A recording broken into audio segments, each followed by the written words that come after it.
Video yemukomana ari kudya katsi mhenyu achinwa ropa kana kuisveta ropa. Manga maiona here?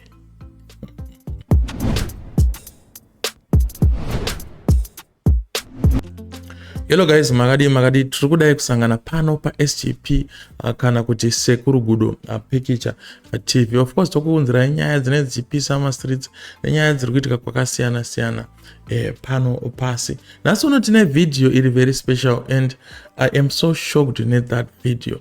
Kuti munhu anodya katsi mhenyu achisveta ropa.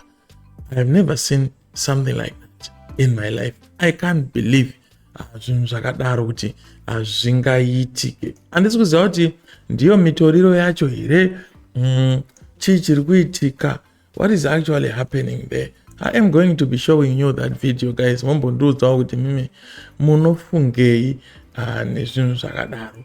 Chii chakadaro ichocho chinenge ngozi. I think ndo wakabva statement iroro rekuti chii chakadaro. So I am going to be showing you the video, then we will do a little talk after that. Regai ndikuonese video racho.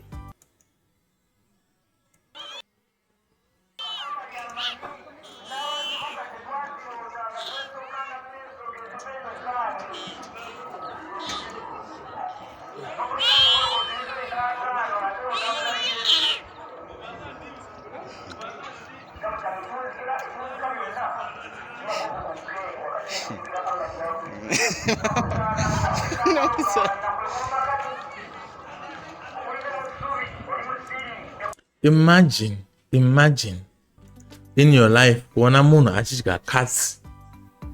Kana uriwo mutoriro wacho zvaunoita, kana ariwo madrugs zvaari kuita, zvakutomboda kuti ndipfeke magirasi. Ai. Boy, let's watch again. Kudya Kitsi. I can't believe this. Kunwa ropa, kudhudzira ropa, blood.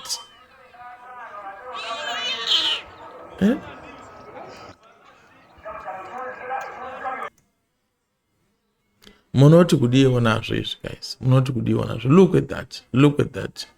Imboona iwo mega. Inini handiziva hangu guys kuti zvinhu zvakadaiwo izvi.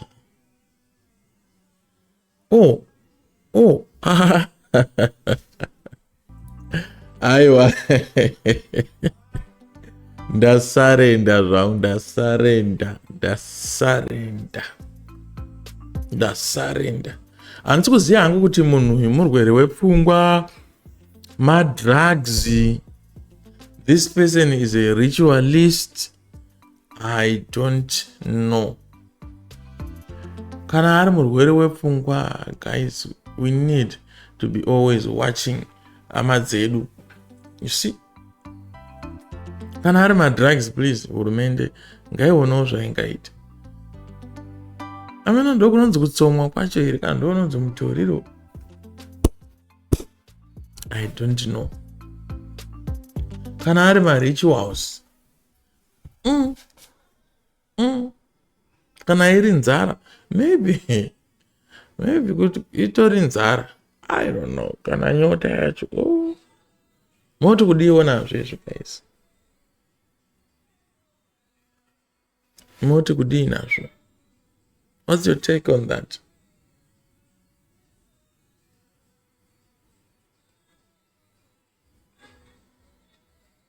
Kudya Kitsi, katsi. Maybe dainge iri huku, but still huku yacho hapana chinhu chekuti ungayatsoti ichi chingachi. Pasi rapinduka, pasi chaipo. Ndopai painzi nevakuru, pasi rarohwa nenyundo. Pasi parohwa nenyundo. And I don't even know who came up with that statement. Yekuti pasi parohwa nenyundo. Uku ndokunonzi kurohwa nenyundo kwepasi. I've never seen anything like this. Ndakambonzwa kuti vanhu vanonwa ropa huku vanodii but Kitsi, Katsi, so vanhu vakatotarisa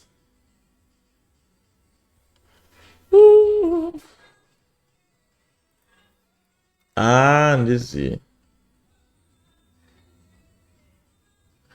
apa Katsi inomaraka ine nzara dzekuti unyatsoibata uchiabuse like zvaari kuita izvi nenzara dzekitsi. I don't know. Uyu ari kumwa blood. Aiwa rekitsi.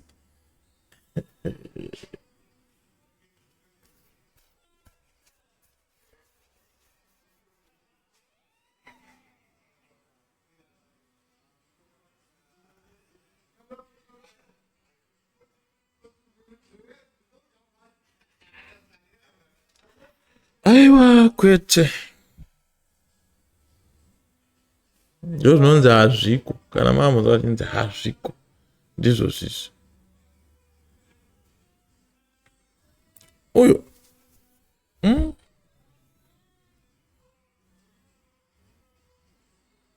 Uyo. So guys, to conclude nyaya yangu, to conclude on this video, I don't know what's your take on it, but as for me, kana uriwo mutoriro wacho, vanonga vambomira kana paine vari kutengesa vacho ngavasunga, nekuti